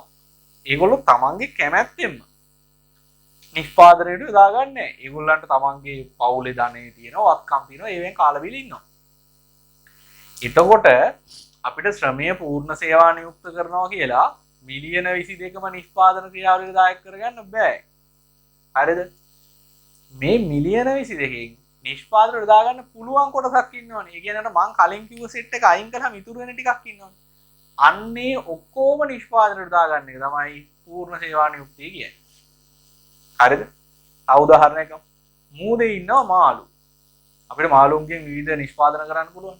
මාළු අල්ල ගන්න පුළුවන්. එතකොට මාළු කියන්නේ ස්වභාවික සම්පතක් භූමිය. මෙතනදී මාළු නිෂ්පාදනයට දා ගන්නවා කියන්නේ මූදේ ඉන්න හැම මාළුවම අල්ලගන්න එක නෙමෙයි. හරිද? එහෙම අල්ලගත්තොත් අපිට වැඩි කල මාළු අල්ලන්න වෙන්නේ. අපි මාළු අල්ලනකොට ඒකේ තියෙන නීතියක් සම්මත කරලා අපි ඒකට පාවිච්චි කරන අපි කියන්නේ දැලක් කියලා. ඒ දැලේ පොඩි මාළුන්ට එළියට යන්න පුළුවන් වෙන්න ඕනේ. එහෙම නැත්නම් මාළු ඉස්සරහට ඉතුරු වෙන්නේ නැහැ. හරිද? ඒතර ඔක්කොම මාළු අල්ලන එක නෙමෙයි පූර්ණ සේවා නියුක්තිය කියන්නේ. හරි? ඊට පස්සේ අපිට පුළුවන් වනාන්තරයේ තියෙන ගස් වලින් නිෂ්පාදන කරන්න. එතකොට කැලේ තියෙන සේරම ගස් කපන එක නෙමෙයි පූර්ණ සේවා නියුක්තිය. කපන්න පුළුවන් ගස් ටික කපා ගන්න එක තමයි පූර්ණ සේවා නියුක්තිය. එතකොට අපිට උපරිම භාණ්ඩ ප්‍රමාණය හදන්න ඕන නම් මේ නිෂ්පාදන සාධක ටික පූර්ණ සේවා නියුක්ත කරන්න වෙනවා. ඌණ සේවා නියුක්ත කළ උපරිමයට යන්න බෑ. අර ලීටර් 100ටම යන්න බෑ. ඊට වඩා අඩුවෙන් තමයි හදන්න පුළුවන්. හරිද? එතකොට උපරිමය කියන එක හදන්නේ සම්පත් සම්භාරයේ පූර්ණ සේවා නියුක්ත කළාම අන්න උපරිමය හැදෙනවා. හරිද? තව සාධකයක් තියෙනවා. ඒ තමයි මේ සාධකවල ඵලදායීතාවය.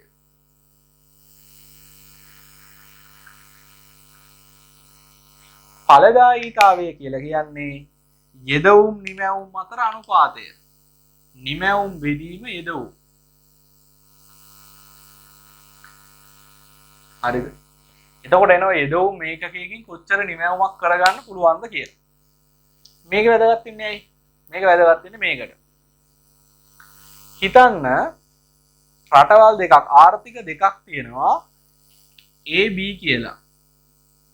මේ දෙන්නටම තියෙනවා ශ්‍රම පැය 1000 ගානේ. හරිද?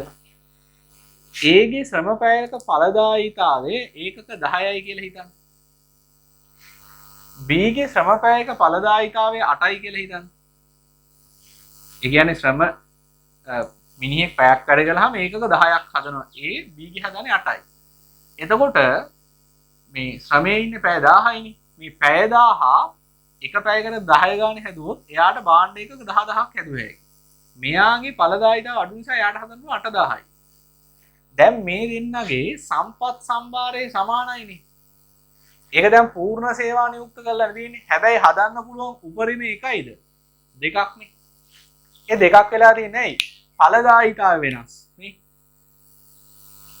එහෙනම් ඵලදායීතාවයත් බලපානවා ආර්ථිකයට හදන්න පුළුවන් උපරිම භාණ්ඩ ප්‍රමාණය තීරණය කරන්න. පැහැදිලිද? ඒතර සාධක ඵලදායීතාවය කියන්නේ ඇයි මෙයා 10ක් කියලා මෙයාට 8ක් උනේ?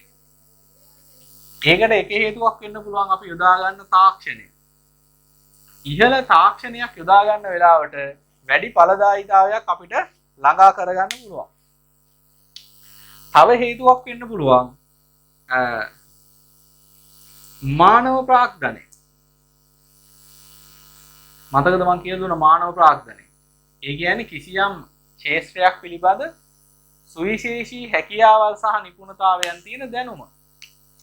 එතකොට මෙයාගේ මේ 10ක් හදන්නේ එයාගේ ශ්‍රම බලකාය. එයාගේ ශ්‍රමය මේ B රටේ ශ්‍රමයට වඩා නිපුණත්වයෙන් වැඩි. ඒකට හේතුවක් වෙන්න පුළුවන් මානව ප්‍රාග්ධනය. හරිද? ඊට පස්සේ මේ සාධකවල තියෙන ගුණාත්මක භාවය. මෙතන අපි ප්‍රමාණයනි සමාන කරලා තියෙන්නේ. මේකේ ඉන්න ගොඩක් අය සෞඛ්‍ය අතින් පිරිහිලා නම්. හරි? සෞඛ්‍ය අතින් පිරිහිලා නම්. එතකොට තාක්ෂණයේ කොච්චර දෙයක්වත් වැඩක් නැහැ. ඒ රටට වගේ B රටට හදන්න බෑ. මොකද එයාගේ සෞඛ්‍ය තත්ත්වය පිරිහිලා. මේ වගේ සාධක ගණනාවක් මත තීරණය වෙනවා සාධකයක ඵලදායීතාවය. පැහැදිලිද? එතකොට සම්පත් සම්භාරය සහ ඵලදායීතාවය මත තමයි රටකට හදන්න පුළුවන් උපරිම භාණ්ඩ ප්‍රමාණය කියන එක තීරණය වෙන්නේ. මේ රටට හදන්න පුළුවන් උපරිම භාණ්ඩ ප්‍රමාණයට තමයි නිෂ්පාදන හැකියාව කියලා කියන්නේ. එතකොට මේ වක්‍රයෙන් පෙන්වන්නේ මෙන්න මේක. හරිද? මේ වක්‍රයෙන් පෙන්වන්නේ උපරිම භාණ්ඩ ප්‍රමාණය තමයි. රටකට හදන්න පුළුවන්. දැන් මූලික දේවල් ටික උච්චරයි. හැබැයි ඉතින් මේක තියරි එකක් විදිහට ඉගෙන ගන්නකොට තව පොඩි පොඩි කෑලි මේකට එකතු වෙනවා. දැන් අපි ඒ ටික බලමු. මූලිකම දේ නිෂ්පාදන හැකියාව කියලා කියන්නේ ආර්ථිකයට හදන්න පුළුවන් උපරිම භාණ්ඩ ප්‍රමාණය. ඒ භාණ්ඩ ප්‍රමාණය කොච්චරද කියන එක තීරණය වෙනවා මේ සාධක දෙක අනුව. සම්පත් සම්භාරය සහ සාධකයක ඵලදායීතාවය. හරි. ඊළඟට දැන් මේක ටිකක් විග්‍රහ කළොත් මම එකපාරටම ගේනවා මේක තව ටිකක් ඉස්සරහට ඉගෙන ගත්තාම මේ රූප සටහන එන්නේ මෙන්න මෙහෙම. කොහොම අපි රූප වක්‍රයක් ගන්නවා වක්‍රේ නම් කරනවා PPC. නැත්තම් මේක එනවා මෙහෙම.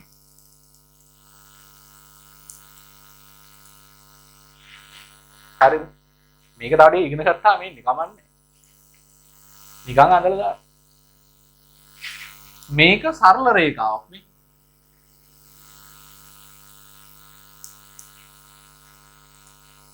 මේක මූලයට අවතල වක්‍රයක්. ඒ මොකද්ද? මූලයට අවතලයි. මේ මතක තියාගන්න. උත්තල අවතල ඉගෙනගෙන O level වල මේකට කියන්නේ මූලයට අවතල. ඒතර මම මෙතනින් ඇඳලා පෙන්නනවා මූලයට උත්තල වක්‍රයක්. ඒ කියන්නේ මෙහෙම.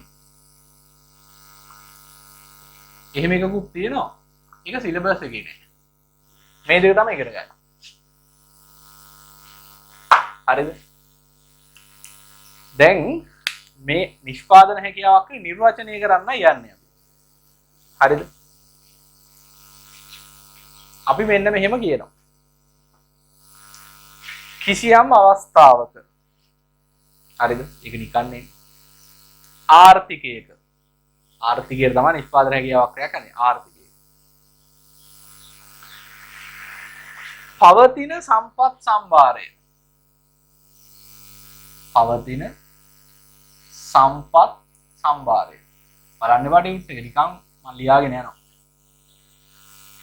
පවතින තාක්ෂණය යටතේ. පවතින තාක්ෂණය යටතේ. පූර්ණ සේවා නියුක්ත කිරීමෙන්. බලන්න එකක්වත් අපි දන්නේ නැති වචන දැන් කතා වෙනවද කියලා. පූර්ණ සේවා නියුක්ත කිරීමෙන්. ඔන්න අලුත් එකක් එනවා. භාණ්ඩ වර්ග දෙකකින්. එහෙම එකක් කතා කරලා ඉන්නේ. භාණ්ඩ වර්ග දෙකකින්. ඒක එන්නේ මේ හැම රූප සරහනම මේකේ තියෙන්නේ අක්ෂ දෙකයි. මේ අක්ෂ දෙකයි නම් ආර්ථිකයක ප්‍රායෝගික භාණ්ඩ ගොඩාක් හැදුවට භාණ්ඩ වර්ග දෙකයි මේ රූප සරහනෙන් පෙන්වන්න පුළුවන්. හරිද? කෘෂි භාණ්ඩයි කාර්මික භාණ්ඩයි. අපි නැත්තම් ගමු පාරිභෝගික භාණ්ඩයි ප්‍රාග්ධන භාණ්ඩයි. නැත්තම් තිරිඟු භාණ්ඩ වර්ග දෙකකින් කියන එක ඇවිල්ලා තියෙන්නේ රූපෙට තියෙන්නේ අක්ෂ දෙකක් නිසා. පැහැදිලිද?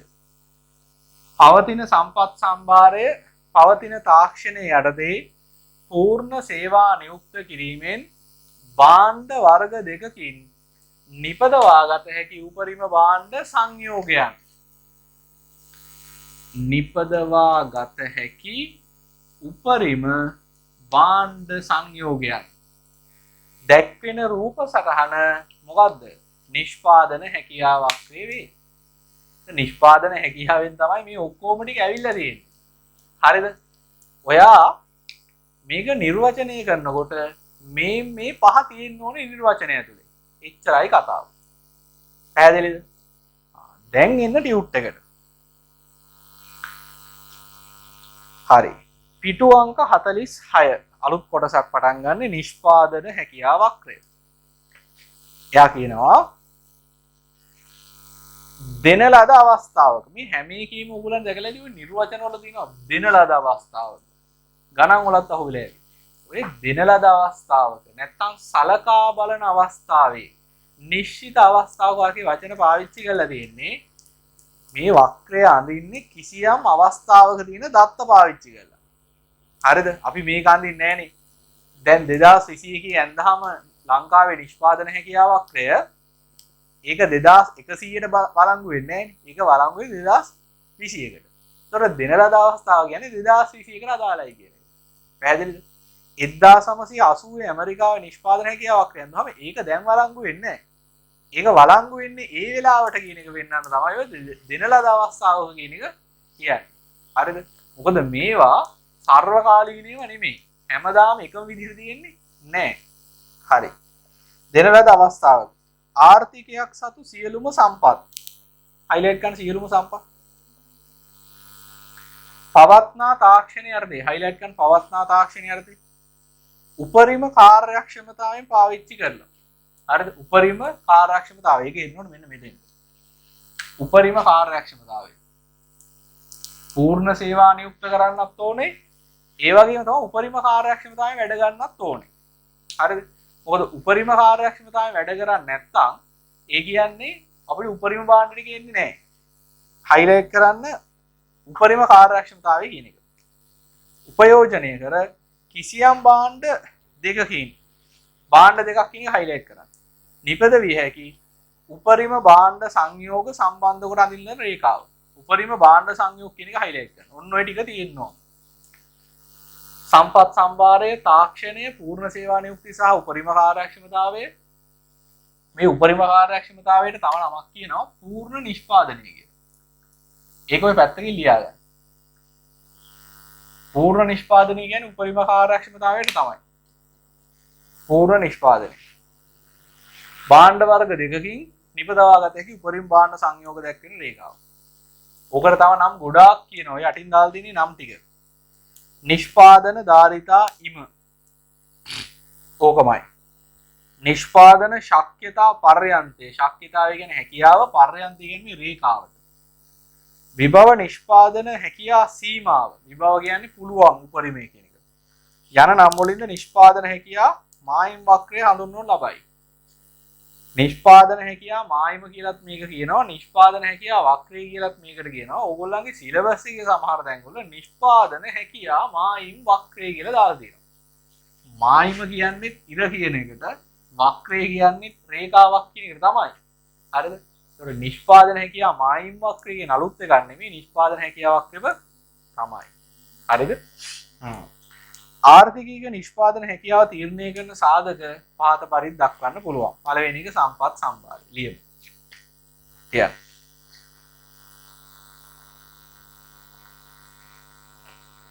ආර්ථිකයක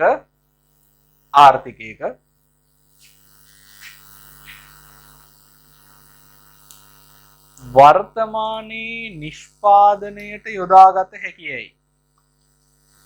ආර්ථිකයක වර්තමානයේ නිෂ්පාදනයට යොදාගත හැකියයි.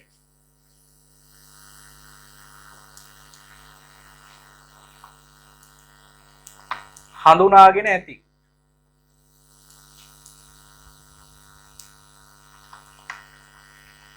නිෂ්පාදන සාධක ප්‍රමාණය නිෂ්පාදන සාධක ප්‍රමාණය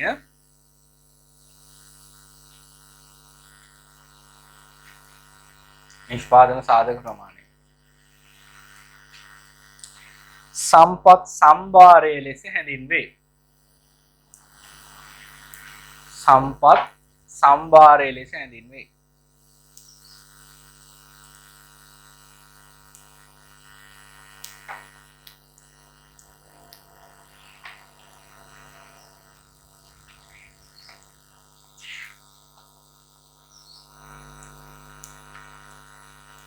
අලුත් නූලකින් ලියන්න.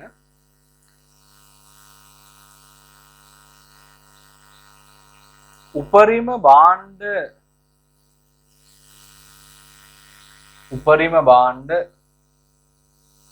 ප්‍රමාණයක් නිපදවීමට නම්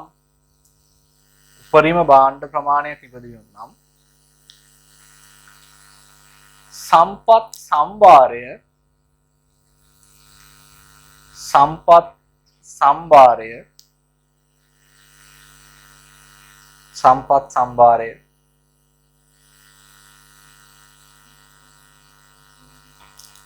පූර්ණ සේවා නියුක්තියෙන්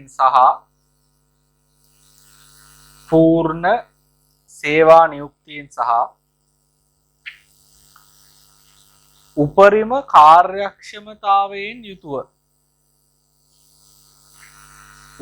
කාර්යක්ෂමතාවයෙන් යුතුව උපයෝජනය කළ යුතුය. හරි. පොඩ්ඩක් මේ වචන දෙකත් ලියා ගත්තා නම් හොඳයි. හැබැයි ඒකට ඉඩ තියලා නැහැ ටියුට් එකේ. ඔය ටියුට් එකේ උඩ හිස් අවකාශයක නැත්තම් පල්ලෙහා හරි ඉඩ තියෙන තැනක මෙන්න මේ දෙක පොඩ්ඩක් ලියා ගන්න. මුලින්ම ලියන පූර්ණ සේවා නියුක්තිය කියලා. ඔය ටියුට් එකේ දෙනන උඩ හරි පල්ලෙහා හරි මොකක් හරි ඉඩ අන්නේ පැත්තකින් මේක ලියා ගන්න. පූර්ණ සේවා නියුක්තිය. ඒක ලියන්න මෙහෙම පූර්ණ සේවා නියුක්තිය නිෂ්පාදනයට යොදාගත හැකියයි හඳුනාගෙන ඇති.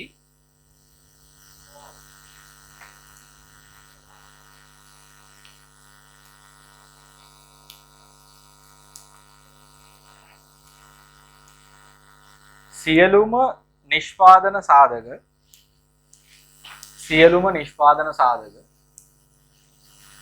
නිෂ්පාදන ක්‍රියාවලියක් සඳහා යොදා ගැනීම. නිෂ්පාදන ක්‍රියාවලියක් සඳහා යොදා ගැනීම.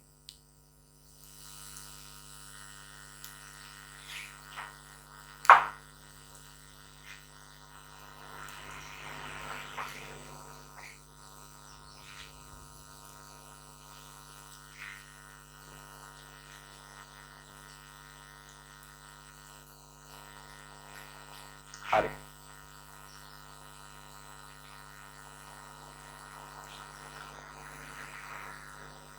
ඊළඟට උපරිම කාර්යක්ෂමතාවය එහෙම නැත්නම් පූර්ණ නිෂ්පාදනය කියන එක අයි තව තැනක ලියා ගන්න. පූර්ණ නිෂ්පාදනය නැත්නම් උපරිම කාර්යක්ෂමතාවය කියලා කියන්නේ මොකක්ද කියලා ලියන්න මෙහෙම.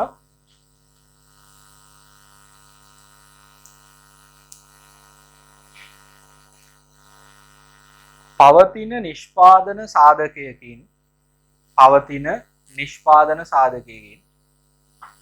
ලබාගත හැකි උපරිම නිමැවුම් ප්‍රමාණය ලබා ගැනීම. ලබාගත හැකි උපරිම නිමැවුම් ප්‍රමාණය ලබා ගැනීම.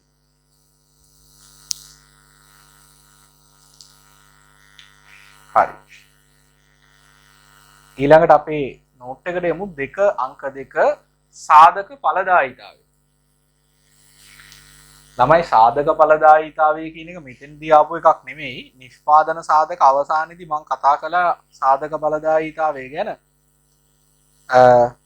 සාධක ඵලදායීතාවය මතක් කරගන්න ඕන නම් 37 වෙනි පිටුවේ 37 පිටුවේ තියෙනවා සාධක ඵලදායීතාවය. අපි ඒක මෙතෙන් ටිකක් ලියා ගන්නවා විතරයි ලියන්න.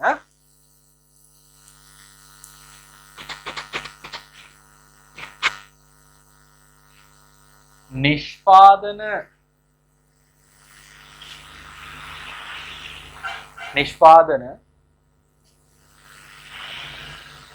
සාධකයකින්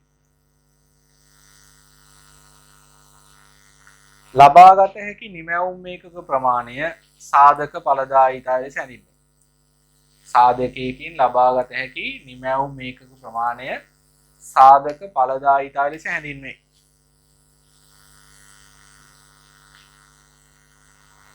සාධක ඵලදායීතාවයේ තීරණය වීම සඳහා ඒ කියන්නේ 10ද 20ද 3ද 2ද කියන තීරණය වීම සඳහා යොදා ගන්නා තාක්ෂණය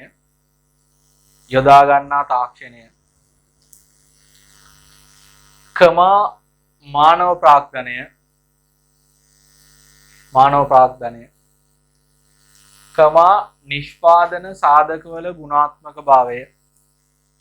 නිෂ්පාදන සාධකවල ගුණාත්මක භාවය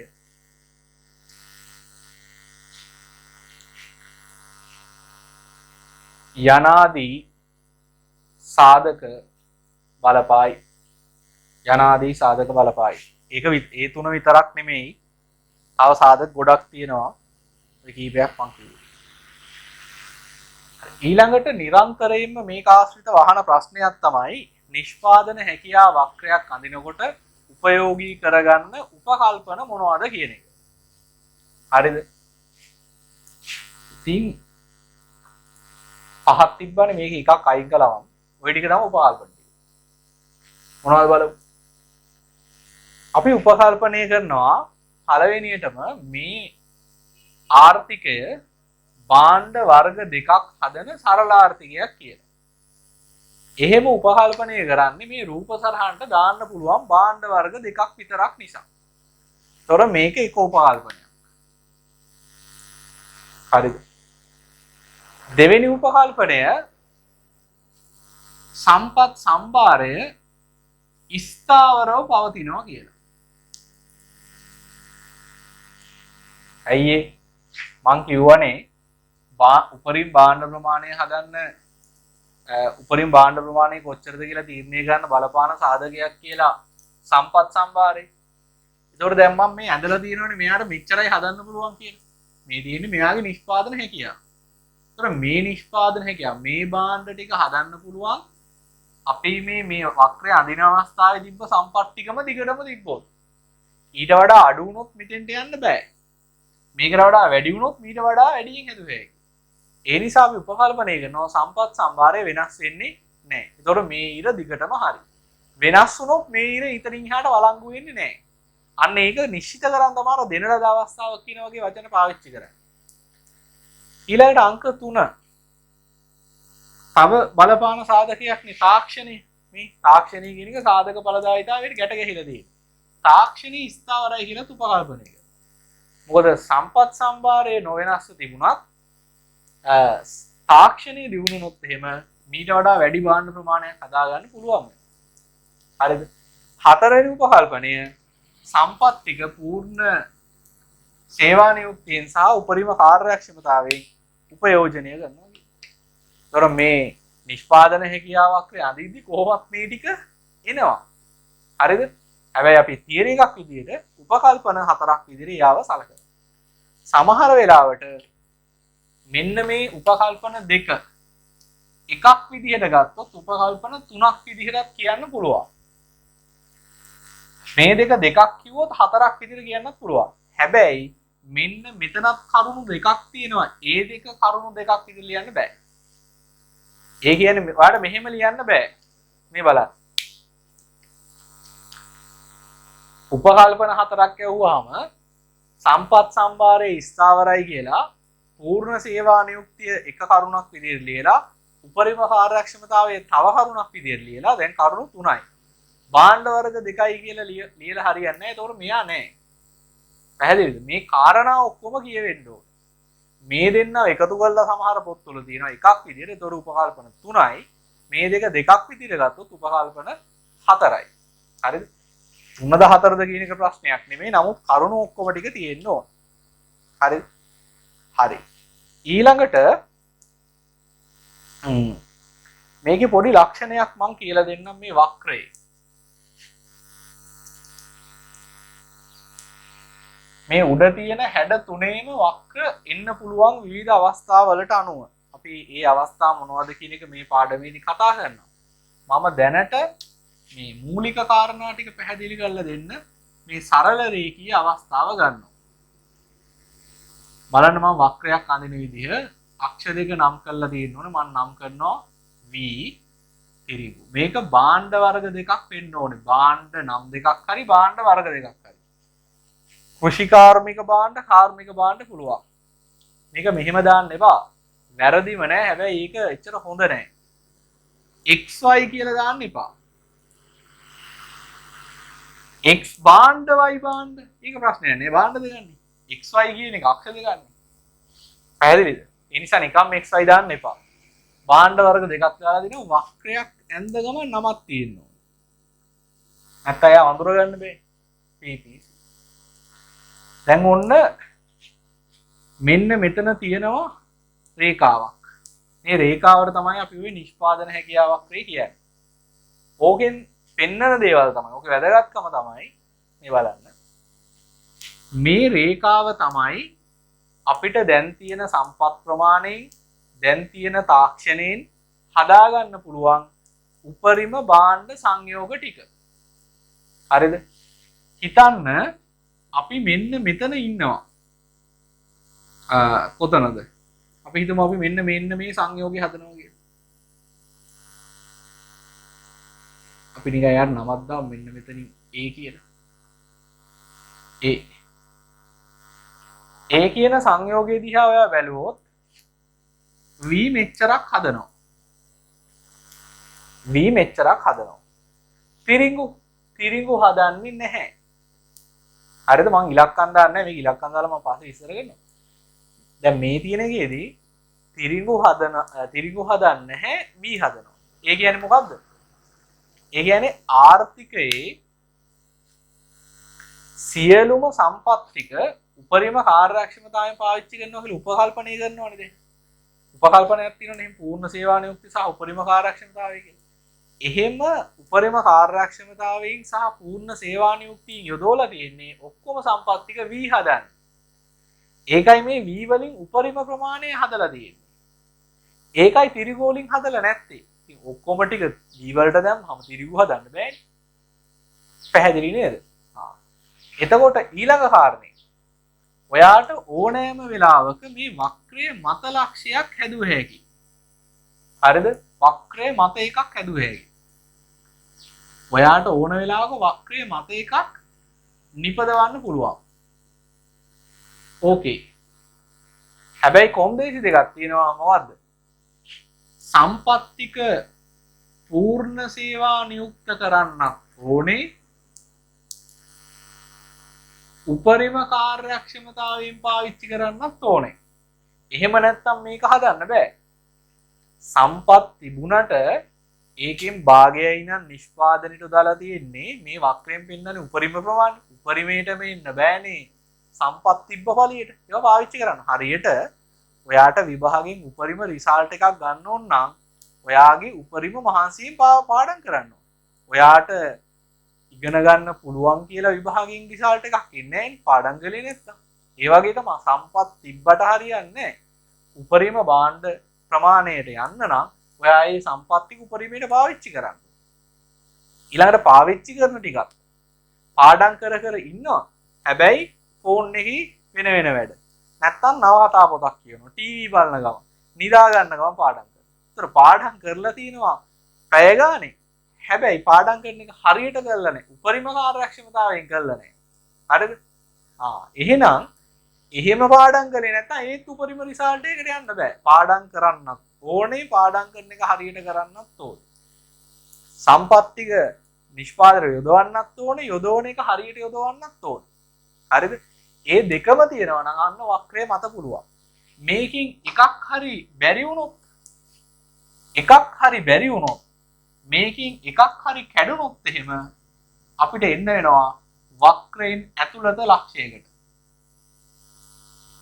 මේ වක්‍රය ඇතුළත එකක් තමයි හදන්න පුළුවන්. මම අර වතුර ටැංකිය උදාහරණය වගේ ලීටර් 100ම තමයි මේ තියෙන්නේ. මේ තියෙන්නේ ලීටර් 100ට වඩා අඩු ඒවා. කවදාවත් වක්‍රයෙන් එහා එපිට තියෙන වක්‍රයෙන් දකුණේ තියෙන මේ දකුණ වක්‍රයෙන් එළියේ තියෙන ඒවා හදන්න බෑ. හරිද? මොකද උපරිමයේ මෙච්චරයි නම් එතනින් එහාට හදන්න බෑනේ. හරි? ඒක මේකේ තියෙන තව ලක්ෂණයක්. හරි? තව ලක්ෂණයක්. තවත් එකක්. ඒක කියලා මම නවත්තනවා. ඊටු ටික ගණනය කිරීමේ කතා කරන්න ඉතුරු කරගන්නවා බලන්න. දැන් අපි ගාව තියෙන සම්පත් ඔක්කොම පූර්ණ සේවා නියුක්තිය උපරිම කාර්යක්ෂමතාවයෙන් පාවිච්චි කරනවා. සම්පත් සම්භාරය වෙනස් වෙන්නෙත් නැහැ. තාක්ෂණය වෙනස් වෙන්නෙත් නැහැ. ඒතකොට මේ වක්‍රය තමයි වක්‍රය. එහෙම ඉන්නකොට දැන් අපි A කියන භාණ්ඩ සංයෝගය හදන්න පටන් ගන්නවා. ඒ කියන්නේ මොකද්ද? V හදන උපරිමයට තිරිඟු හදන්නේ නැහැ. ඒකනේ කතාව. V හදනවා තිරිඟු හදන්නේ නැහැ. එහෙම ඉන්නකොට අපිට තේරෙනවා මේ V විතරක් හදලා බෑ තිරිඟුත් ඕනේ. අපි තීරණය කරනවා අපි හදමු තිරිඟු මෙච්චරක්. තීරණයක් ගන්නවා. දැන් බලන්න තීරණයක් ගත්තට දැනටම සම්පත්තික පූර්ණ සේවා නියුක්තයිනේ. ඒ කියන්නේ භාවිතයට ගත්ත නැති සම්පත් තියනවද? නැහැ. භාවිතයට ගත්ත නැති සම්පත් නැත. හරිද? එහෙනම් මොකද්ද කරන්න තියෙන එකම විකල්පය? මේ ටික හදන්න නම්. මේ ටික හදන්න නම් බලන්න මෙච්චර ප්‍රමාණයක තිරිඟු එක්ක කලින් හදපු V ප්‍රමාණය හදන්න පුළුවන්ද? බෑ. දැන් කලින් V මෙච්චර හැදුවා දැන් හදන්න පුළුවන් මෙච්චරයි. හරිද? කලින් හැදුවා V මෙච්චරක් උපරිම හැදුවා. ඔයාට තිරිඟු හදන්න ඕන නම් එකම විකල්පය තමයි දැනට V වලට යොදවලා තියෙන සාධක අරගෙන තිරිඟු වලට ආදේශ කරන්න ඕන. එහෙම වුණොත් මොකද වෙන්නේ? එහෙම වුණොත් V නිෂ්පාදනය අඩු වෙනවා. V නිෂ්පාදනය කැප වෙනවා. කැපකිරීම. මොකද්ද ළමයි ආර්ථික විද්‍යාවේ කැපකිරීමට කියව වචනේ? ආවස්තික පිරිවැය. ආවස්තික පිරිවැය. හරිද? එහෙනම් තිරිඟු මෙච්චරක් දක්වා වැඩි කිරීමේ ආවස්තික පිරිවැය V මෙච්චරයි. හරිද? එහෙනම් මේ නිෂ්පාදන හැකියාව වක්‍රය මොකද්ද පෙන්වන්නේ? ආවස්තික පිරිවැය. ආවස්තික පිරිවැය කියන සංකල්පයේ ප්‍රස්ථාරික නිරූපණය තමයි නිෂ්පාදන හැකියාව වක්‍රය කියන්නේ. ඔතෙන්ටයි එන්න ඕනේ අපි. හරිද? එහෙම නැතුව ආවස්තික පිරිවැය ඉවරුණ ගමන් මේ නිෂ්පාදන හැකියාව වක්‍රය ආවේ. ආවස්තික පිළිවෙල ප්‍රස්ථාරයෙන් පෙන්වන එක තමයි නිෂ්පාදන හැකියාවක් කරන්නේ. පැහැදිලිද කතාව? හරි. එතකොට මේකෙන් පෙන්නනවා යම් කිසි භාණ්ඩ ප්‍රමාණයක් හදන්න කොච්චර කැප කරන්න ඕනේද අනිත් භාණ්ඩේ. එහෙම කැප කරන්න වෙන්නේ අපි උපකල්පනය කරලා තියෙනවා පූර්ණ සේවා නියුක්තියෙන් සහ උපරිම කාර්යක්ෂමතාවයෙන් භාණ්ඩ හදනවා කියලා. හරිද? මම ඔතනින් නවත්තනවා. හරිද? නෝට් එකේ සාධක බලදායිදාට පස්සේ උපකල්පන 4ක් තියෙනවා. ඉතුරු ටික මම කතා කරන්නේ. ඉතුරු ටික මම ඊළඟ වීඩියෝ එකකින් කතා කරනවා. මෙතන ඉඳලා ඉස්සරහට තමයි ඊළඟ වීඩියෝ එකකින් කතා කරන්නේ. හරිද? එහෙනම් ඊළඟ වීඩියෝ එකේදී හම්බෙමු. අර ප්‍රශ්න ටික කරලා තියන්න. ඒක ඊළඟ කොටසේ කතා කරමු. ආයිබෝවන්.